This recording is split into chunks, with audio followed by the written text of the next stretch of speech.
Welcome everyone, and hello to the 2,846 children, librarians and teachers from almost 75 schools across the UK who've joined us today. That's fantastic, and we're really pleased to have you with us. I'm Annie Everall from Authors Aloud UK, and I'm here with my colleague Naomi Cooper, who's giving you a wave now. She's going to be making sure Zoom behaves itself. And we're here as well with Phoebe Williams, who's Sam's publicist from Puffin, who published his brilliant books. Special thank you to all the Education Library Service librarians out there who's also helped make sure your schools got to hear about Sam's event today. So let me tell you a little bit about Sam. He's the author who wrote the very funny Charlie Changes into a Chicken series of books and the fab story about humour and the answer to absolutely everything. And if you haven't had a chance to read those yet, go away, get hold of a copy and read them, but don't start them late at night because you'll be laughing so much you won't go to sleep. Today, he's going to be talking to you about those books, but he's particularly going to be talking to you about his brilliant new book, Greta and the Ghost Hunters. And today you're here on a really special day because it's actually publication day. So you're the first to get to hear about this. So happy publication day, Sam. I hope you're going to do a short reading, will you, as part of your session to give us a little taste of the book? If we've got time, definitely. If we've got time, yeah, because that'll let us know how good it is. I know that Sam's going to do a bit of a fun quiz as well that you can join in with. So some of them your teachers will need to post your answers, A or B, into the Q&A box, not the chat box. We're not using that today, the Q&A box. Others, you'll have to just talk to your fellow students and your teachers about what you think. So you're also going to get a chance to ask Sam questions. So if you can think of any during this event, can you teachers pop them into the Q&A box, and don't forget to include your school name so that I can tell Sam who the question's coming from. Also, when you've heard Sam talking, some of you may be desperate to buy a copy of Sam's book so you can read it for yourself. And we've got some very special signed book-plated copies available from H&H Spalding Books, the online order form. And your teachers were all sent letters for your parents if you want to buy one. So I know that you're going to have a fab time this morning. So just settle down in your chairs and get ready to have a great morning. So I'm now going to hand over to Sam and disappear slightly off screen for a little while. Okay, over to you, Sam. Good morning, everybody. That's terrifying. Nearly 3,000 children. That's I'm just going to pretend you're not there. So my name is Sam Copeland, and I'm the author of these 5 books. It's wild to me to think I've done 5 books, but there you go, 5 books. Let me try and get rid of this box. Oopsie. No, I can't get rid of the box. We're just going to have to go for it. And I thought I would talk today about what inspired me to write my books. And because I'm always asked by children at the end, what inspired you to write books? And never had a great answer. So today is the answer to that question, what inspired me to write books? And I promise it's going to be more interesting than it sounds. So my first 3 books were these guys. These are the Charlie Changes into a Chicken series. And it's about a young boy who, whenever he's anxious or stressed, he changes into animals. Now, does anybody know, quick question, does anybody know what anxious means? Maybe tell your teacher what you think anxious means.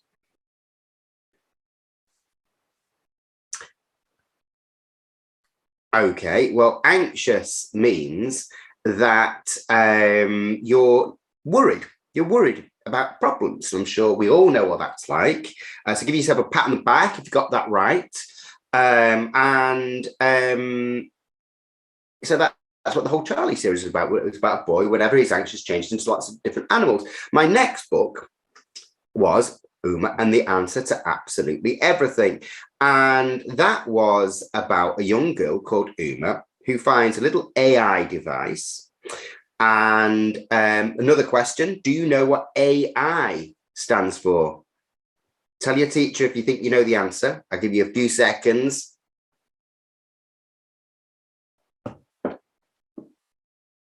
AI stands for artificial intelligence. So it's a bit like an Alexa or a Siri, which we all know. But Uma finds an AI device called Athena, and Athena can answer any question in the world, almost. And we'll come back to that later. And my latest book, which comes out today, is this book, Greta and the Ghost Hunters. And it's about a young girl who nearly dies. And when she wakes up, she finds that she can see ghosts. And Greta ends up having to try and save the ghosts from a terrible fate, as well as saving her grandmother from being kicked out of her house. So that's all my books so far. As I said, I wanted to chat to you about what inspired all my books. My books were all inspired by things which fascinated me as a child. And the first thing that fascinated me as a child was animals. So let's talk about Charlie, because there's lots of different animal action in Charlie. The Charlie series, as I said, the Charlie series is about a boy who changes into lots of different animals when he's anxious. Now, what animal would you change into if you could? Maybe tell your teacher, what animal would you change into? If you could change into any animal in the whole world, what animal would you change into? I think, would change into a wolf or an owl. Yeah, a wolf or an owl. So that's what I would change into. But Charlie doesn't get to choose what animal he changes into.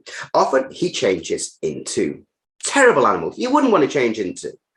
Now, I thought what we would do today is look at the first thing we're going to do is look at some really disgusting animals, but we're not going to talk about this guy. We're not going to talk about the blobfish.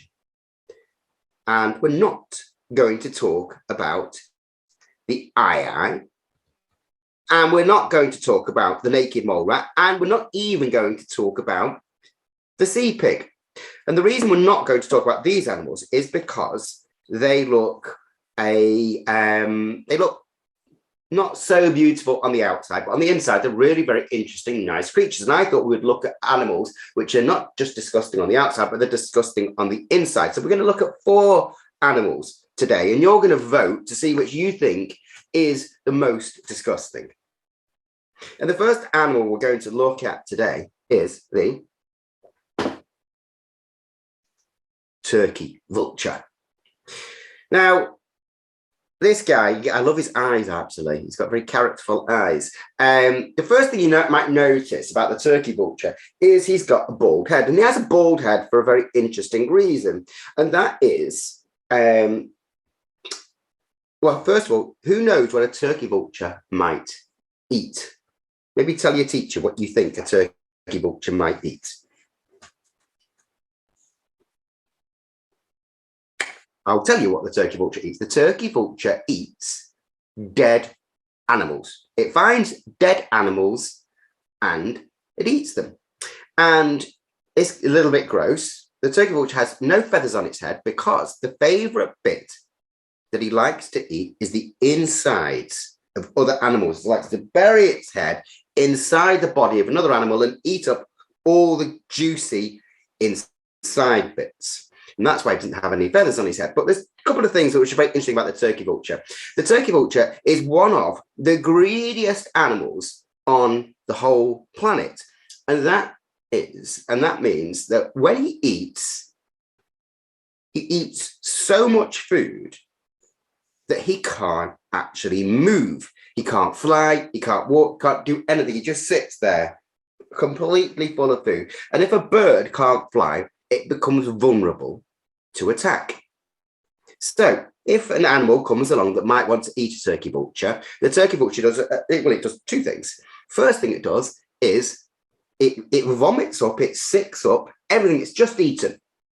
So then it can move. And the animal that's coming up to try and eat the turkey vulture would look at the sick and look at the turkey vulture and think, I would rather eat the sick than the turkey vulture. And that is because the turkey vulture is also one of the smelliest animals on the planet because it cleans itself with its own wee. So that is the turkey vulture. The turkey vulture is up against today another disgusting creature, and that is the foul, the horrible, disgusting cow. Oh, now why is a cow disgusting? I will tell you why a cow is disgusting. And that is, well, first question is, who knows how many stomachs a cow has? Tell your teacher how many stomachs you think a cow has.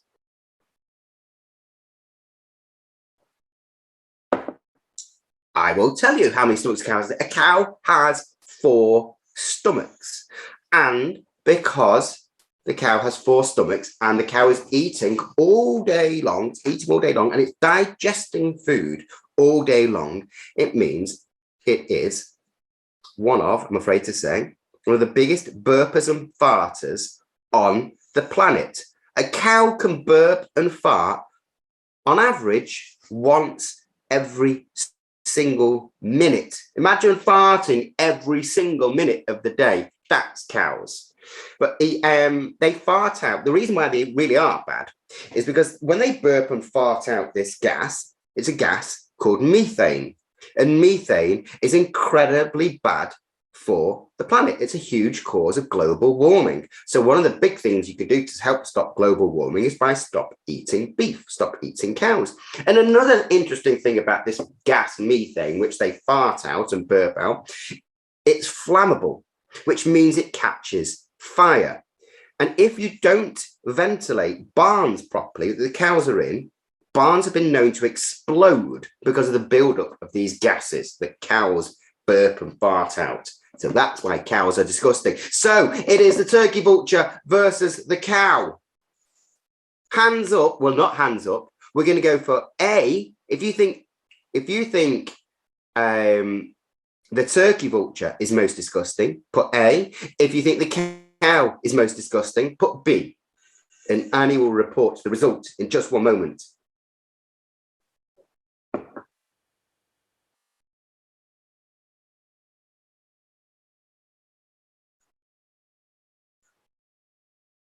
How are we doing, Annie? Yeah, they're still coming in. It looks like, I think the A's have it.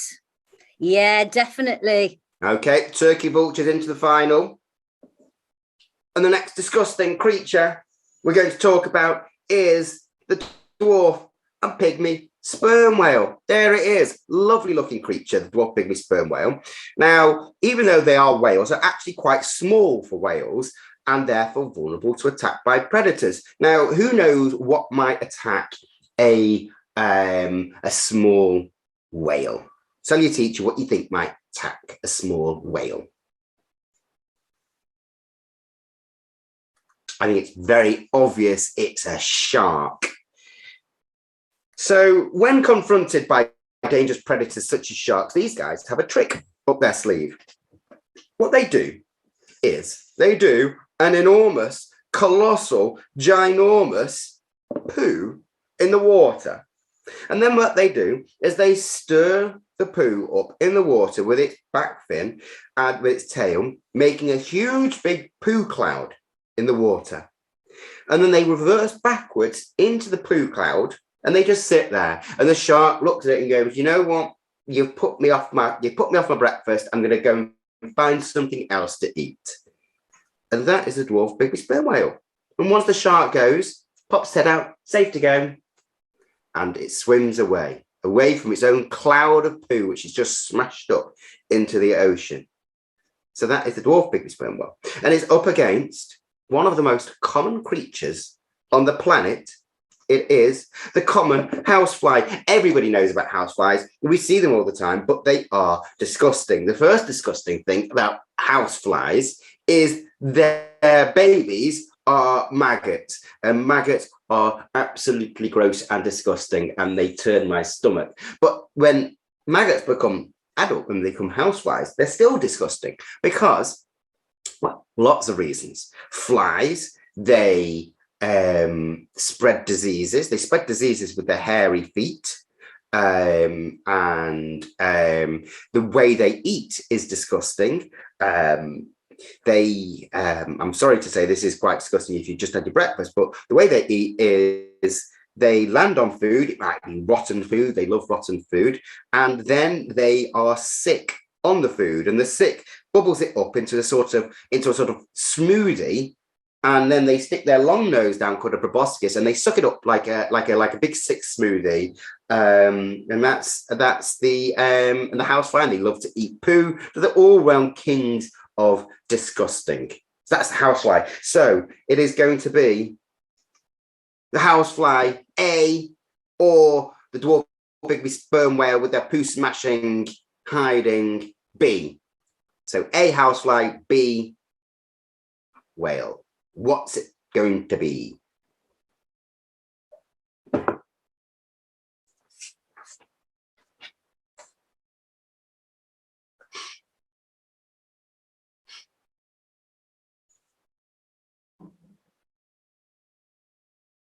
It's definitely A again. Definitely A. Definitely A. So it is the turkey vulture versus the housefly.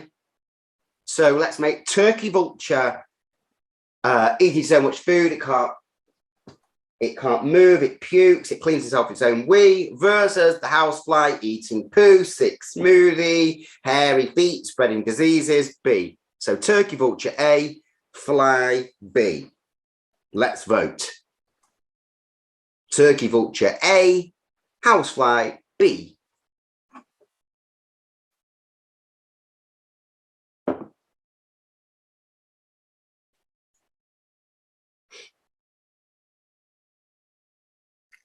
Oh, this is looking a bit more even. Annie, you're going to have to make the call. Oh, I think it's going to be B.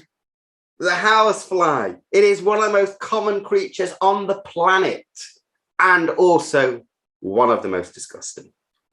Okay, so that's a little bit about animals and a little about disgusting animals, a little bit why my first book was so centered on animals, because as a child, I loved animals, and I still do. I love all animals. The next book I wrote was this one, Uma and the Answer to Absolutely Everything. And here's some of the characters here. The one on the top left, that's Athena there. That's the AI. And the one on the top right, that's Uma. She's the main character. I was fascinated with technology and facts when I was a child. And this was long before the internet. And before the internet, we had to go to the library to look at books and encyclopedia. But then along came the internet. And then in 1998, along came Google. Google's extraordinary. It's got almost the sum of all human knowledge on there. And that's what inspired me to write this book. So first, we're going to look at some of what Google can answer, and then stuff that Google isn't so great with, some of its limitations. And Google is full of the most amazing information. So I thought it'd be fun to look at some of the wild and crazy information that you can find on the internet. And to do that, we're going to do another quick quiz based on loads of surprising facts I found on Google. So we're going to do the amazing Google fact quiz. And the way we're going to do this is, if you get it right, it's 1 point for you. And if you get it wrong, it's 1 point for me. And if you win, you get no homework set today. And if I win, I get to drink a big bottle of champagne or something. So you better get them wrong. Okay, the first question is this, about this. If you drove a normal car at 60 miles an hour, which is a bit less than you drive on a motorway, driving the motorway at 70 miles an hour, if you drove it at 60 miles an hour, how long would it take you to drive to space? Would it take you A, 1 hour, or B, 3 days? How long would it take you to get to space if you drove a car at 60 miles an hour straight up into the sky, if you could drive a car straight up into the sky? A, 1 hour, B, 3 days. Definite B. Definite B, definitely 3 days. Well, you're all wrong, and that means it's 1 point to me. It's 1 hour. And that is because space isn't actually that far away at all. The reason we need all those rockets is to escape gravity. It's not because it's going so far to get to space, it's because we have to escape gravity. And gravity is a very unusual force because it is so strong that it keeps planets in orbits, that keeps us all along the ground, and yet it's so weak that you can just lift up a pen without any problem at all. Oh, and that photo there that you can see is an actual photo of a Tesla car put into space by Elon Musk, who is now the richest man on the planet. So there you go. Second question is about the pearlfish, the lovely, sweet pearlfish. Where does the pearlfish live? Does it live A, happily swimming about in coral reefs, or B, it lives up the bum of a sea cucumber? Where does the pearlfish live? Swimming about in coral reefs or up the bum of a sea cucumber? A, coral reef. B, sea cucumber bum. Most definitely, Sam. It's overwhelmingly B. They live up the bum of a sea cucumber. Are they sure? That's what I think everybody so far. Let me just have a quick look, but everybody seems to have gone with B. Okay. You're right. It is B. And there is a picture. There is a picture of a pearlfish happily living up the bum of a sea cucumber. But why does it do that? Why? Up to 20 pearlfish can live up the bum of a sea cucumber. But why do they do it? It's because it's a bit like a cave up there, and it's safe from predators. Also, the sea cucumber emits a toxin, which is a poison, which is deadly to a lot of fish, but not to the pearlfish. So it's 1-1. Next question, and it's about the Queen. The Queen is A, trained mechanic who helps fix broken cars and lorries, or B, a trained vet who can help sick animals? Is she A, trained mechanic who can help fix broken cars and lorries, or B, a trained vet who can help animals? Which is she? A, mechanic, B, vet.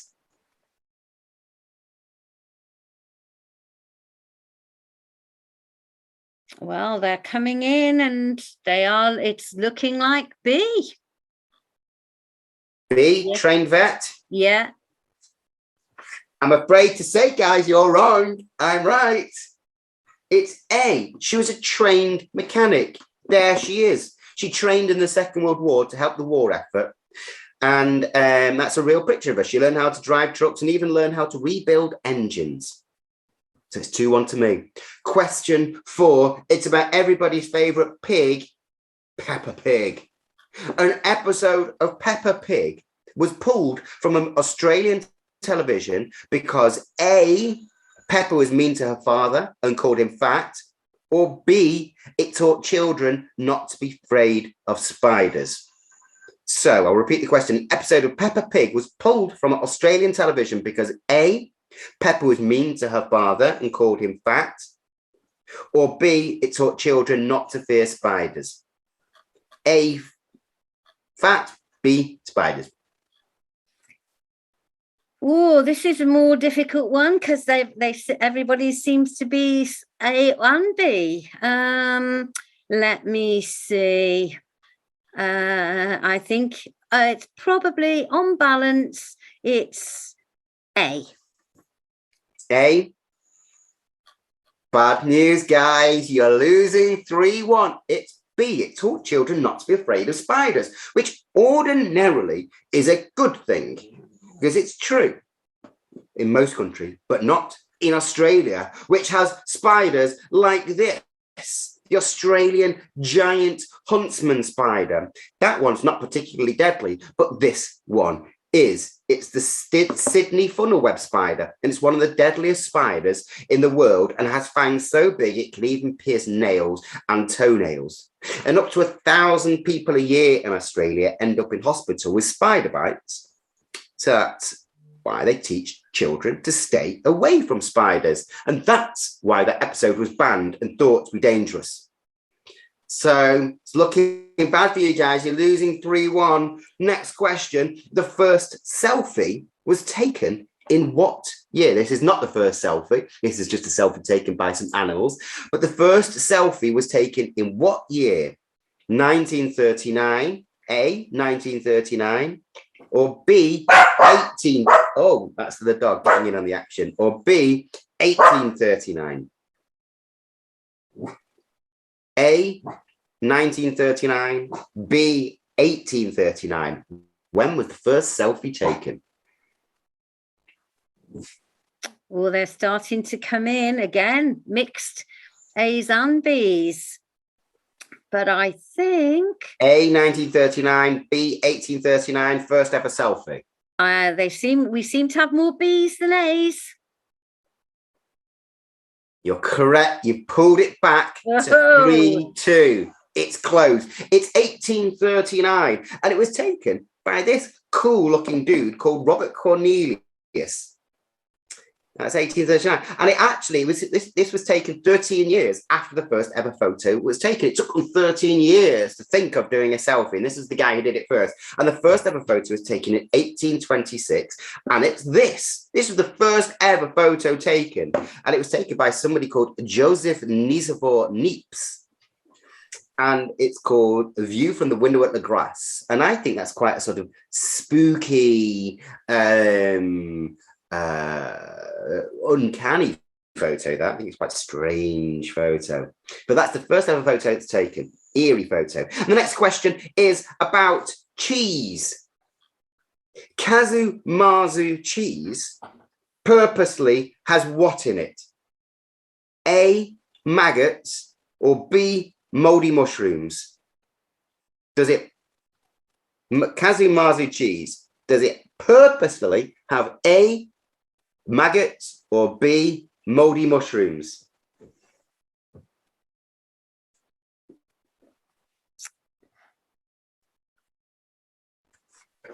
Well, they're starting to come in.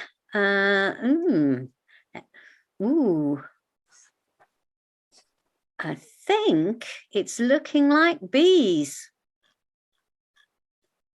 Yeah, looking like bees. Bees, moldy mushrooms? Yeah. You're wrong. I'm afraid to say it's maggots. Kazu Marzu is a type of cheese. You can see the maggots there. It's a type of cheese that's eaten in Sardinia in Italy. And the Italians like to have lots of maggots in it because the maggots chew the cheese and make it all soft and delicious. And by the time it's ready to eat, a typical Kazu Marzu cheese will contain thousands of live maggots. And the maggots are known to jump as well. So when you're eating it, you have to hold your hand above to sort of stop them jumping in your face. So 4-2. Bad news, guys. Last question. This is a neutron star. It's a star that has collapsed in on itself. And a teaspoon, if you went to a neutron star, and got a teaspoon and tried sticking it in and lifting up a teaspoon of neutron star, that teaspoon would weigh as much as everybody, there's 3,000 children on this Zoom, would it weigh as much as all those children, A, or B, would it weigh as much as everybody on the planet? So A, all the children on the Zoom, or B, everybody on the planet. How much would a teaspoon of neutron star weigh?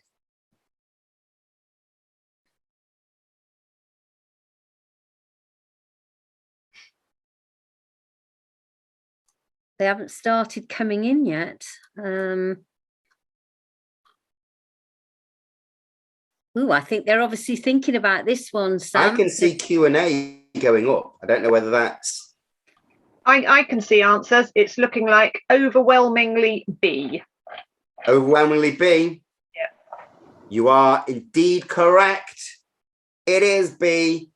It's as much as everybody on the planet. A teaspoon of this. You see, 1 teaspoon actually weighs 3 times the weight of everybody on the planet. And that's because this neutron star has collapsed in on itself and it's become incredibly dense, which means it's incredibly squashed together. That means it's very, very, very heavy. And neutron stars also spin very, very fast, and they can spin up to 700 times a second. Now, if you imagine a star spinning at 700 times a second, that's up to 2/3 the speed of light. That's neutron stars. Amazing. So that is, I'm afraid to say, the end of the quiz. I'm afraid to say you are in disgrace. You've all failed, and that means double homework, I think. Double homework for everybody, and lots of champagne for me. So that is some of the crazy stuff that Google can answer. But what can't the internet answer? There's an awful lot Google doesn't know. What did I have for breakfast this morning? What colour are my underpants? Google can't answer these questions, but Athena, the AI in this book, can answer any question in the world. Almost. She knows everything. Almost. There are some questions, though, that even the cleverest AI, like Athena, can't answer. What will I be when I grow up? When will I marry? When will I die? But there are even bigger questions that Google and Athena can't answer. Are there aliens? What came before the universe? What's going to happen at the end of the universe? And the question which fascinated me most when I was a child, and which inspired me to write my next book, Greta and the Ghost Hunters, is, are there ghosts? When I was a child, I was obsessed with the paranormal. Anything spooky, anything mysterious, I loved it. But my 2 favourite things were always ghosts and UFOs. So we're going to look at 4 interesting photos of each and decide whether you believe. And hopefully you'll see why I was always so fascinated by them as a child. And just to warn you, these ghost photos are quite spooky. And the first one is very clearly there. This was originally taken in 1936. And the photo allegedly shows a ghost that haunts Rainham Hall in Norfolk. According to legend, the identity of this ghost in the photograph, the Brown Lady of Rainham Hall, is Lady Dorothy Walpole, the sister of the first Prime Minister of Great Britain, Robert Walpole. And apparently she was locked up in this house by her cruel husband until her death in 1726, and she haunts Rainham Hall to this day. And the second photo of a ghost we're going to look at is this one. See if you can spot the ghost. Can you spot him? Can you spot him? There he is, sitting in the chair. This image taken of the library at Cumbermere Abbey in Cheshire clearly shows a figure sitting in the chair on the left. It's believed to be the ghost of Lord Cumbermere, a British cavalry commander in the 1800s. The next photo, I do warn you, is quite spooky. So close your eyes if you don't like spooky things. There we go. This photo claims to show the ghost of a 9-year-old child called John DeFeo. And this ghost here, and there was lots of ghosts in his house, inspired a very famous series of ghost films and books called the Amityville Horror. I think it's a really spooky photo, that one. And this one here, the last ghost photo. This spooky photo was taken in 2008. The photographer was taking some scenic shots at a farm in Hertfordshire, and later he was astonished when he examined the photo on his computer. There, as if peeking around a corner at him, is a ghostly white, almost glowing figure of what looks like a child. The photographer says he was quite sure there was no one there at the time. As further evidence, this is a true ghost photo. The photographer asked the staff of the farm if they'd ever seen or had any spooky experiences there. And indeed, they admitted that the figure of a young boy dressed in white nightclothes had been seen on several occasions around the barn. So let's have a quick vote. Do you believe in ghosts? A, you believe in ghosts. B, you don't believe in ghosts. Let's have a vote.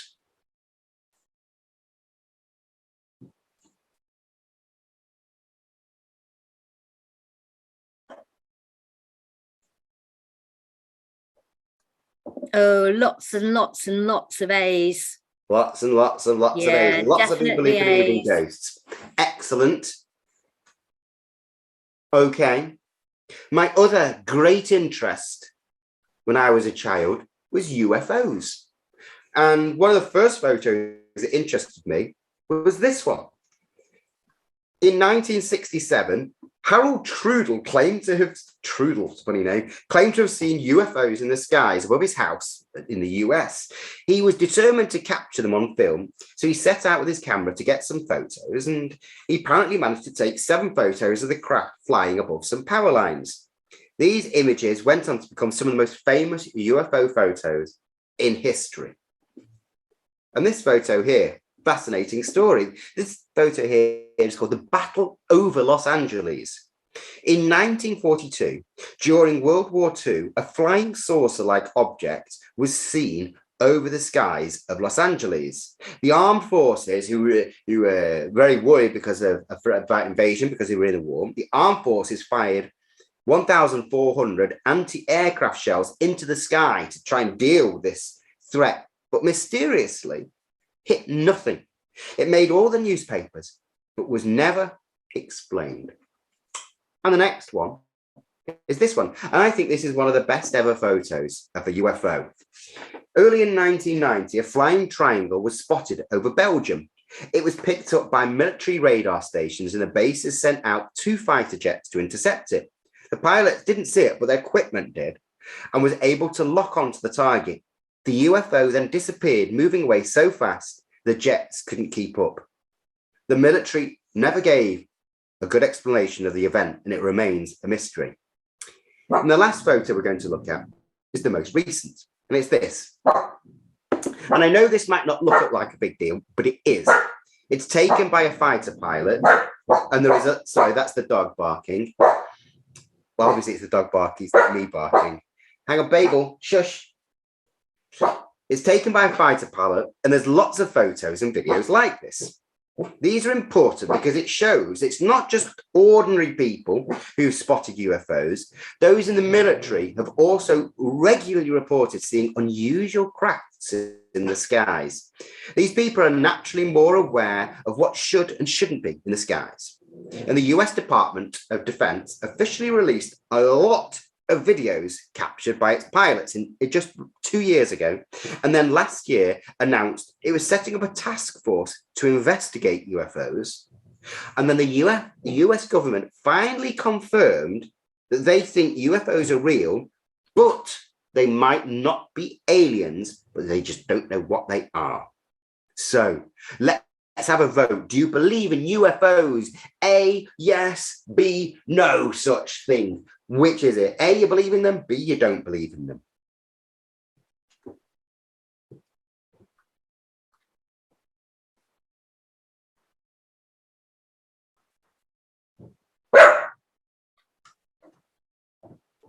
How are we doing? I think it's close. It's close, but I think the A's have it. Okay. Yeah. I do believe in UFOs, actually.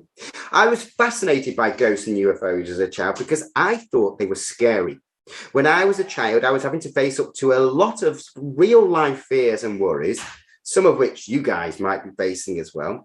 And stories about ghosts and books in general helped me escape from those real life worries. So I hope you can see that so much of what fascinated me as a child inspires my writing now. It's what fires my imagination. And who knows, maybe one day, perhaps what fascinates you now will inspire you to write books when you are older. Okay, guys, I'm going to, do we have time for a reading? I hope yes, we do. We do. We do have time for a reading. Yeah, we do. Okay, so I'm going to do a little reading of my, let me stop sharing now. Oh no, I'm not going to stop sharing because you want to be able to see pictures. So I'm going to read a little section from the book now. And this is the sort of origin story, if you like, the backstory of one of the ghosts. It's taken from about midway through the story, and There he is there, the big fella on the right. And this is his story. My name is Wolfgang van Bachstory. I was born in 1802 in a small village in Germany called Smack on the Bottom. Even before I was born, my parents could tell I was a musical prodigy. My mother had accidentally swallowed a pair of silver spoons while pregnant, and soon they could hear from her stomach the unmistakable sound of me playing merry little jigs on them. When I was 2, my parents sent me away to a musical tutor in the nearby town of Slappensee-Bum. When I was 6, my parents sent me away to the esteemed music school in München.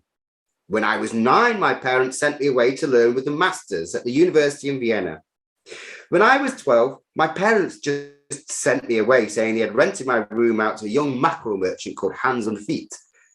And I finally got the message. They were jealous of my talent. So I packed my meagre belongings, left the family home for the last time, and made my way across Europe, earning my keep by playing the harpsichord in beer houses. I finally arrived on the cobbled streets of London, my back near broken from carrying the harpsichord across the breadth of the continent.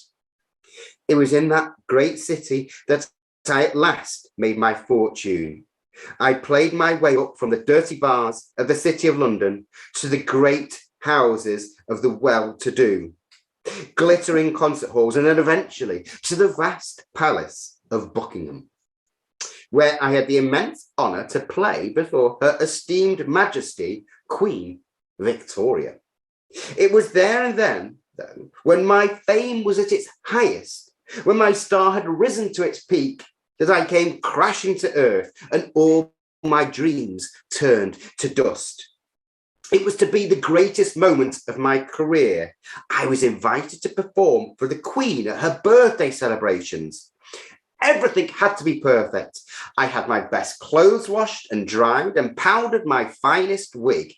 I was ready in plenty of time, and before arriving at the palace, I stopped at a favourite little restaurant and had a modest dinner of a dozen fresh oysters, German sausage, potato goulash, Wiener Schnitzel, sauerkraut, followed by Viennese apple strudel and creamy Käsespätzle, and some finest chocolates from Belgium, all washed down with a little beer, and some French wine, and some schnapps, and coffee with a dash of brandy.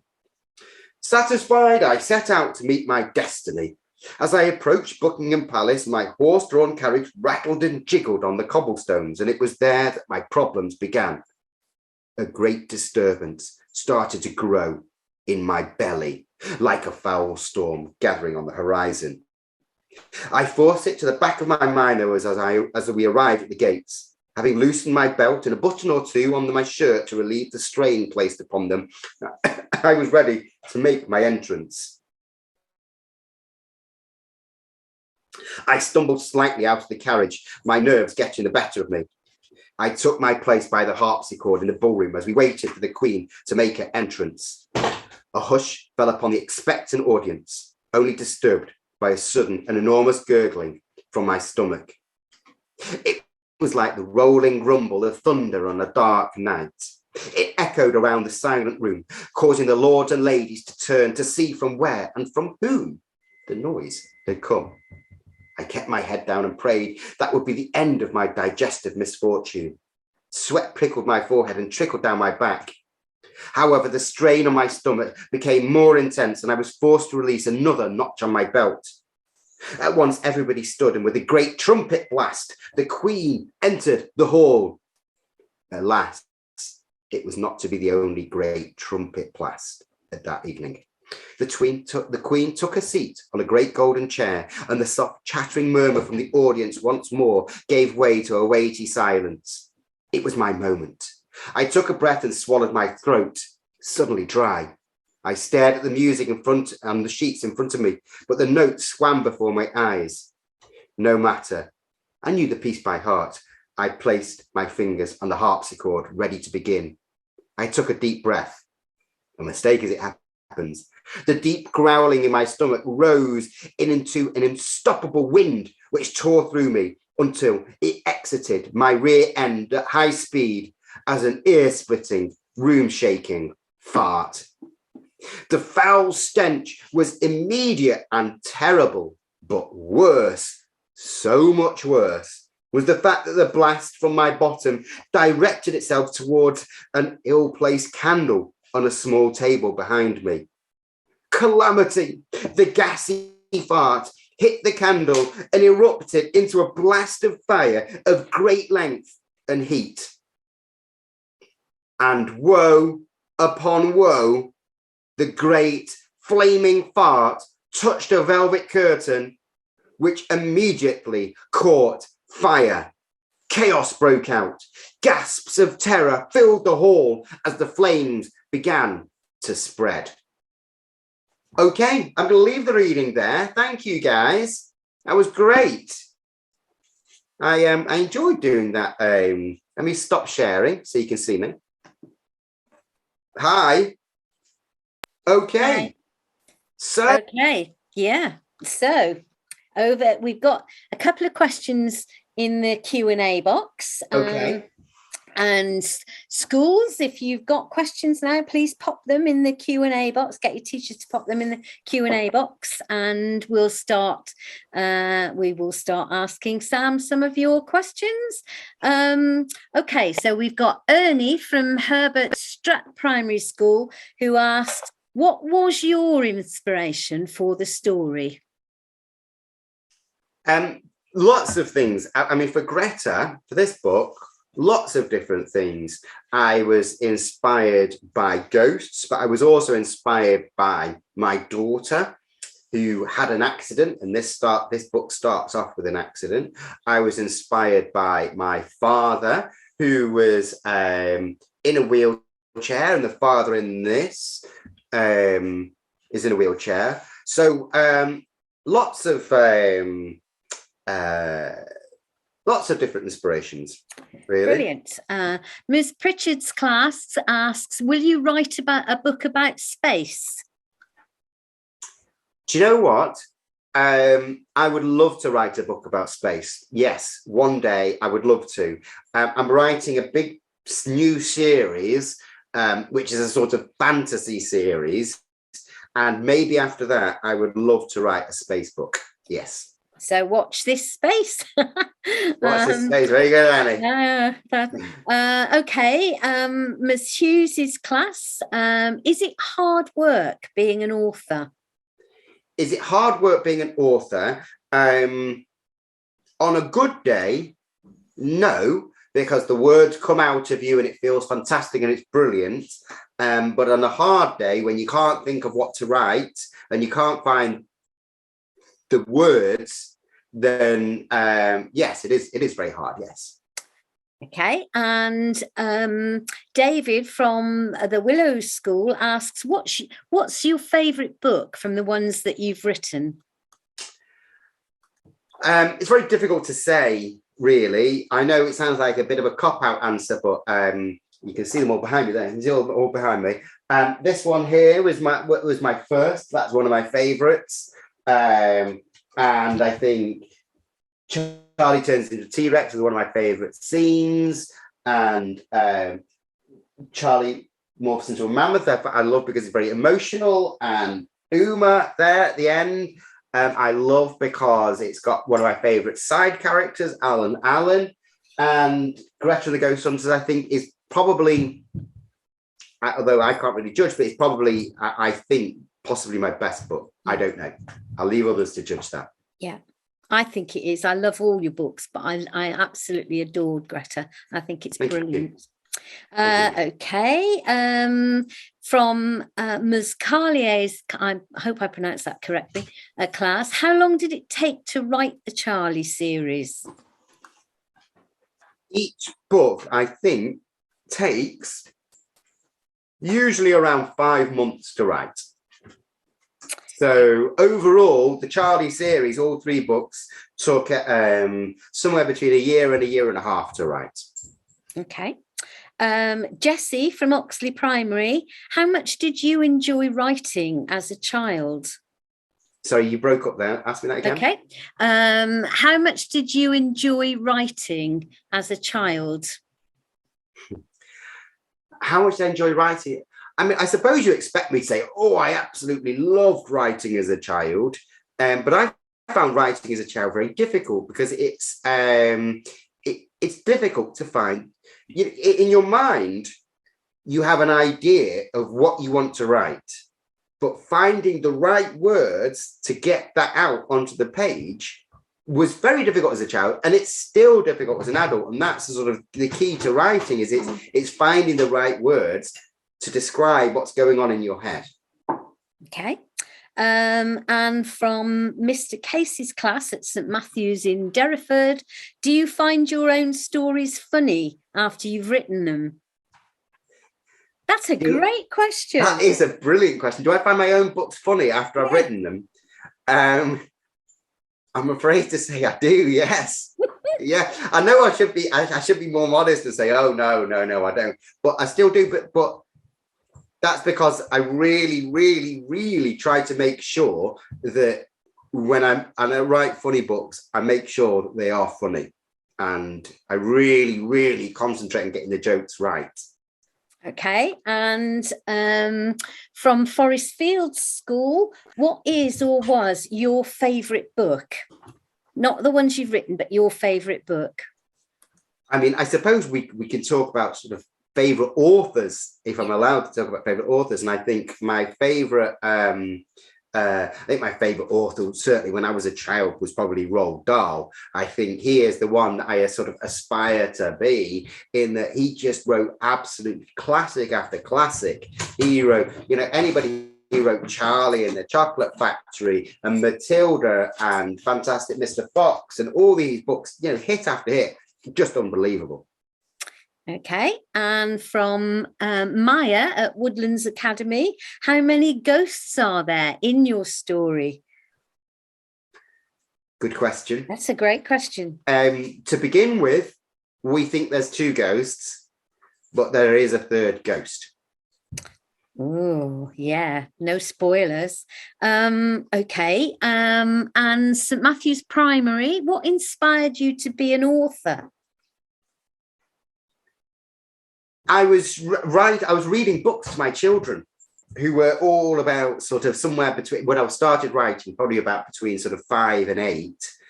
And I was writing books for them, and I thought, you know what, I'd like to give this a go. I'm sure I could do this. I'm sure I could try doing this. And that's sort of what's inspired me to start writing. Okay, and Amelia from Shrewsbury Cathedral Catholic School, Primary School, what was the inspiration for the first book that you wrote? The inspiration for the first book was, it was a few things. It was reading books to my children. Then it was my love of animals. And then I really wanted to talk about fears and worries and anxieties, because I had a lot of problems when I was a child, and it was learning how to deal with problems when you're a child. Okay. Because nobody taught me that when I was young. Yeah. Will from Ironville School asks, how do you get a book published? First of all, you have to write a book. And then you have to get something called a literary agent who helps find publishers. And then it's sent off to publishers. And then the editors there have to decide whether they think it's good enough.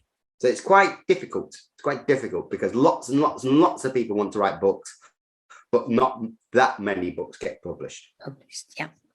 And I hope I'm pronouncing the name of this school correctly, Ponsbury Primary School, from Ms. Hilditch class. What did you want to be before you became an author? Obviously, I wanted to be an astronaut. Of course I did. Why wouldn't you want to be an astronaut? Fantastic. Go up into space. Amazing.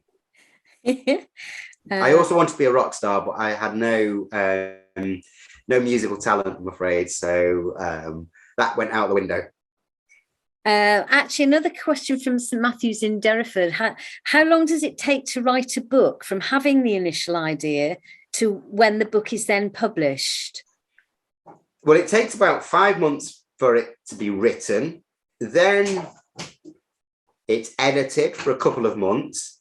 And then you sort of have to wait for ages and ages and ages while the illustrations are done by an artist and the cover is made, and then the publisher has to sell it into bookshops. So often, once I deliver a book, I have to wait a year before it's published. So from writing the first word to publication is usually about 18 months, maybe longer. Okay. And from Ms. Rowley's class at Wolverhampton Grammar School asks, will there be any more adventures for Charlie? I think I've been to Wolverhampton. Yeah, I was about to say, it's a school that you visited. Will there be more adventures for Charlie? Who knows what the future holds? All I will say is when I wrote the last words of Charlie morphs into a mammoth, I was very sad, and I thought to myself, is that really the end? Am I no longer writing about these characters? Are very sad. So I would love to one day. Depends whether the stars align. Yeah, and all the different ideas that you must have popping into your head. This is a great question from Redwood class at Horfield Primary School. How do you speak chicken? How do you speak chicken? Everyone knows how to speak chicken.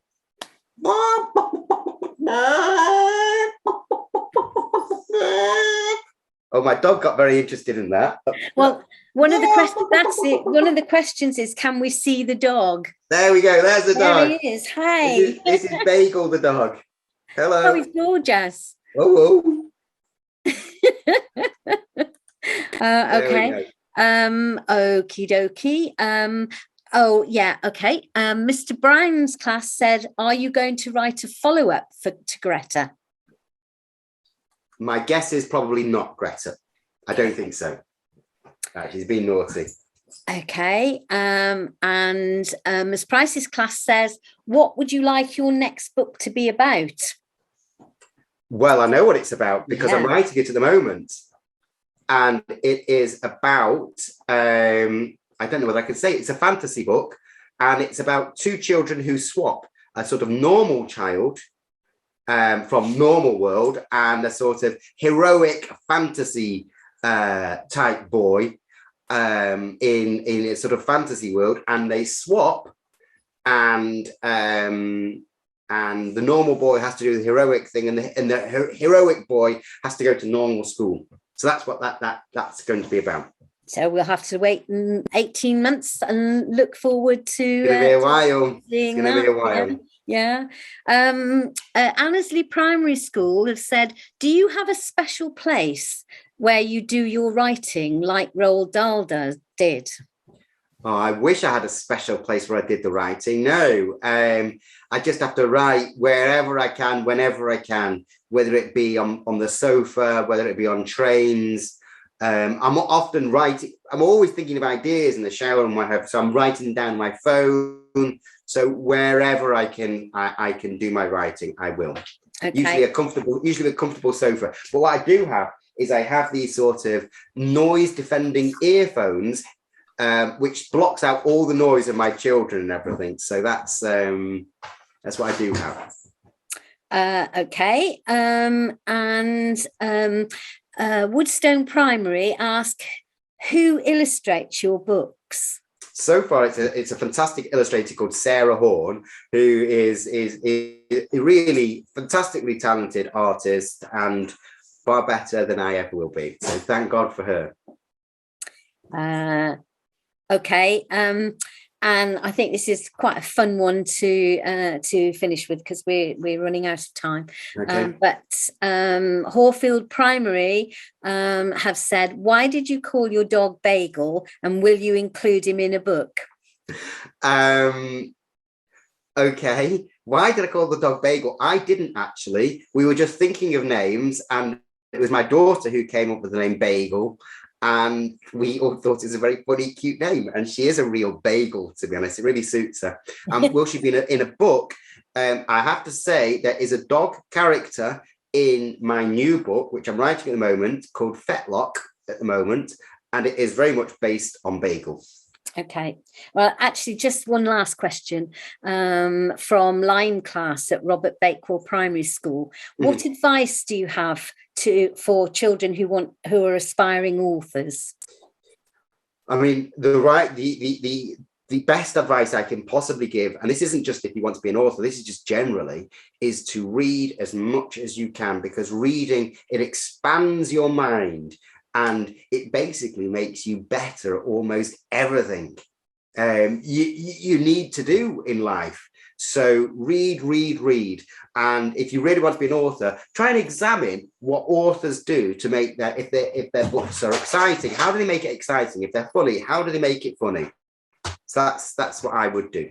If you want to. Brilliant. Well, that definitely is all the time that we've got for questions. So I just would like to say thank you to all the lovely teachers and librarians out there for letting you join Sam's event. I hope you've all had a great time. I know I have.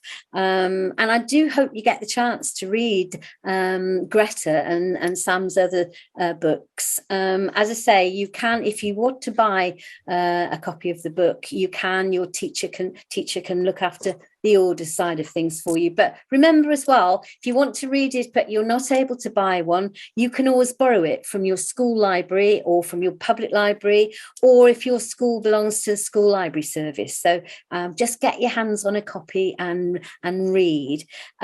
Teachers, you'll be sent a link to a short survey about the event, and we'd be really grateful if you could complete it as soon as possible, just to give us your feedback. And finally, we've had lots of comments in the Q&A box from classes, Sam, saying how much they've enjoyed it and it's been great and they loved you reading a bit. So I would like to say, finally, a special, huge thanks to you, Sam, for writing such great stories and for coming to talk to us about Greta today. So children out there, we can't see you and we can't hear you, but perhaps when I count to 3, perhaps wherever you are, you can give Sam a big clap and a thank you cheer. So are you all ready? Get your big voices. 1, 2, 3. Yay! Thank you, Sam. Thank you. Bye-bye. Bye, everybody. Go ahead, go away and read.